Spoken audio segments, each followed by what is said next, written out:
శివం వ్యాధులు శ్రీ గురుభ్యో నమః. రవి గ్రహం ఎప్పుడు మేషరాశిలో ఉందో దాని ప్రభావం అనేది మేషరాశి వారికి ఎలా ఉంటున్న విషయానికి వచ్చినప్పుడు take a decision very fast. అంటే మేషరాశిలో ఉన్నప్పుడే ఒక మంచి నిర్ణయం తీసుకోగలిగితే హైయెస్ట్ పీక్స్కి వెళ్ళడానికి అవకాశం ఉంటుంది. ఎందుకంటే రవికి ఉచ్చ స్థానం ఉన్నాడు.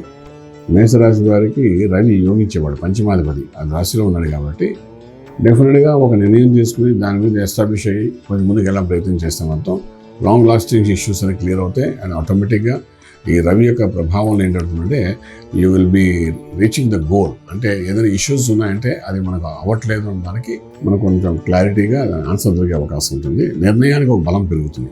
అదే మేషరాశి వారు ఆ విధంగా చేయండి. అంటే రవి మేషంలో ఉన్నంతకాలం అంటే మేబీ అనదర్ 15 days ఉంటారు. ఈ 15 days నుండి మీరు ఆ నిర్ణయం తీసుకోవాలి. తీసుకుని they will be success for you in your life. అలాగే మేషంలో రవి ఉన్నాడు కాబట్టి వృషభ రాశి వారి దగ్గరికి వచ్చినప్పుడు ఏంటంటే అన్నెసరీ ఎక్స్పెండిచర్ చూపిస్తాడు, అంటే లాసెస్ చూపిస్తాడు. కాబట్టి వృషభ రాశి వారు ఏం చేయాలి? ఇప్పుడు ఇటువంటి పరిస్థితులు ఉన్నాయంటే రవిలో మేషంలో ఉన్నట్టు వీలైనంత వరకు అన్వాంటెడ్ ఎక్స్పెండిచర్ కోసం వెళ్ళొద్దు, కొత్త ఎక్స్పెండిచర్ కోసం ప్రయత్నం చేయకండి. అంటే what ever is going on let it go అంతే తప్ప ఆ జరగని అనేది ఉండాలి తప్ప ఏదో కొత్త ఆలోచనతో మనం ఇంప్లిమెంట్ చేద్దామని ప్రయత్నంగా చేస్తే మాత్రం ఈ రవి 12th house రవి ఏం చేస్తాడంటే బర్న్ చేసేస్తాడు. దాన్ని మీకు తెలియకుండా కొంత లాస్ చేస్తాడు, తెలిసి కూడా కొంత లాస్ చేసే అవకాశం ఉంటుంది. అంటే you should be more careful about Ravi in 12th house for you అన్నమాట. ఎందుకంటే ఆ రవి 12th లో ఉన్నప్పుడు ఎప్పుడో ఏదో చేస్తున్నప్పుడు లాస్. ఫర్ ఎగ్జాంపుల్ మీరు ఒక ఇన్వెస్ట్మెంట్ ప్లాన్ కోసం ఎవడో సడన్గా మీ దగ్గర ఒక స్పెసిఫిక్ పాయింట్ మీద వచ్చి కొంత అమౌంట్ని ఇన్వెస్ట్మెంట్ చేయాలని అంటాడు. ఈ టైంలో కానీ మీరు చేస్తే అదేమవుతుందంటే మీకు ఎవరైతే సజెషన్ ఇచ్చారో ఇన్వెస్ట్మెంట్ ప్లాన్కి ఆయన ఆ కంపెనీ కూడా ఉండకపోవచ్చు టుమారో డేలో. అంచేత మనం ఏది అటువంటి తొందరపాటు నిర్ణయాలు తీసుకోకుండా వృషభ రాశి గారు. అలాగే మనం మిథున రాశిలోకి వస్తే మిథునానికి ఎప్పుడైతే లాభస్థానం ఉన్నాడో కోటి దోషాలు పోతాయంటాం. అంచేత మనం ఏమైనా పూర్వజన్మ సుకృతం అనుకోండి, దుఃకృతం అనుకోండి, ఏదైనా అనుకోండి, ఏమైనా తెలియని మిస్టేక్స్ ఏం జరుగుతామని కరెక్షన్ చేసేస్తాడు. 11th house Ravi is more profitable for మిథున రాశి. సో మిథున రాశి వారు ఇప్పుడు ఏం చేయాలంటే they have to take a decision very fast in the business are in the job or what ever it may be. Small scale industry ఉండే వ్యాపారం అనుకోండి, లఘు అంటే ఈవెంట్ మేనేజ్మెంట్స్ అనుకోండి, రకరకాల వ్యాపారాలు చేస్తారు మిథున రాశి వారు. అలాంటప్పుడు 11th house రవి ఉన్నప్పుడు ఏం చేస్తారంటే ది మ్యాక్సిమం స్పీచ్ చేయడానికి ప్రయత్నించండి ప్రాఫిట్స్ని. ఈ విల్ సపోర్ట్ యూ.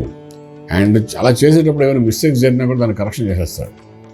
అంచేత రవిని మేషంలో ఉన్నంటేపు బుధనానికి చాలా బెనిఫిట్గా ఉంటుంది. సో మిథున రాశి వాళ్ళు ఒకవేళ కొత్త ఆలోచన ఉన్నా, పాత ఫ్రెండ్స్తో ఏమైనా అగ్రిమెంట్స్ చేద్దాం అనుకున్నా ఆగిపోయినా అవన్నీ ఈ టైంలో చేసుకుంటే దానివల్ల ప్రాఫిట్స్ అవుతాయి బిజినెస్లో. ఇంకా ఆల్మోస్ట్ నిర్ణయం తీసుకోవడానికి ఆలోచిస్తున్నాం. ఇంకా ఈరోజు మనం అగ్రిమెంట్ చేద్దామా, ఒక బిజినెస్ డీల్ అనుకోండి, లేకపోతే ఒక వ్యాపారానికి సంబంధించిన ఒక ల్యాండ్ సంబంధించిన డీల్ అనుకోండి, లేదంటే ఒక ఫిలిం ఇండస్ట్రీకి సంబంధించిన డీల్ అనుకోండి. ఏదైనా మనం చేద్దాం అనుకుంటే ఆ చేద్దాం అనుకునే దానికి ఇంకా ఎన్నో మేషాలు లెక్క పెట్టకుండా ఈ రవి ఇక్కడ 11th house ఉన్నప్పుడు కానీ చేస్తే అది 200% ప్రాఫిట్గా మీకు వస్తుందన్నమాట. అందులో ఏమైనా దోషాలు ఉంటే Ravi will take care of it అనమాట. ఇట్స్ అన్ అడ్వాంటేజ్ ఫర్ మిథున రాశి మీద. సో ఇలా ఉంది కాబట్టి రవి ఉన్నప్పుడు మనకి ఎప్పుడైనా ఈ గోచారం ఎప్పుడైనా ప్లానెట్స్ ఏదైనప్పటికీ కూడా అవి మూమెంట్స్ని బట్టి మనం ఒక బెనిఫిట్ని పొందడానికి ప్రయత్నం చేయాలి. ఇది ఒక ప్లానింగ్, ప్రోగ్రామ్, గోల్, థీమ్ ఇస్తుంది ఈ ప్లానెట్స్ అని. అలా ఇస్తున్నప్పుడు దాన్ని మనం క్యాప్చర్ చేసుకోవడానికి ప్రయత్నం చేయాలి. చేసి అలా ముందుకు వెళ్ళగలిగితే మేషం, వృషభం, మిథునంకి కొంతమంది గైడ్లైన్స్ కానీ తీసుకోగలిగితే ఈ ఎపిసోడ్ ద్వారా డెఫినెట్గా రాజమార్గంలో రాజ్యం పొందగలుగుతారు. శుభం వ్యాధం. పూర్తి వివరాలకు సంప్రదించండి శ్రీ వేదమాత గాయత్రి జ్యోతిష్యాలయం, బ్రహ్మశ్రీ మంతా సూర్యనారాయణ శర్మ గారు, Srinilayam, first floor, 101, Sai Vaibhav layout, Chitrapuri colony పక్కన, కాజాగూడ, హైదరాబాద్ 500008. సంప్రదించవలసిన ఫోన్ నంబర్ 8855559147, 8855559148, 9849996644.